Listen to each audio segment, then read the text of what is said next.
difficile quand on n'a pas été un acteur de s'en faire une opinion.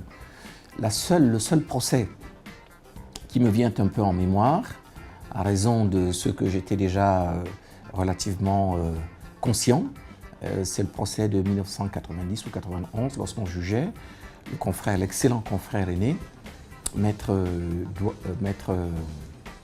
Yono Black Dengue. Voilà, pour à peu près le même genre de motif.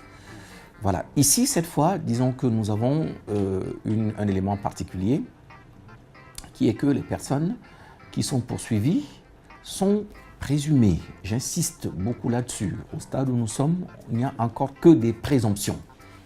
Sont présumées avoir accompagné, facilité, financé le terrorisme. Le terrorisme ici, s'entendant par une revendication d'autonomie, peu importe le nom qu'on lui donnera par la suite, et certains pensent que dans ce combat, dans cette revendication, il y aurait eu des actes violents, dont certains sont des actes attentatoires à la vie, à l'intégrité physique, à la liberté, etc.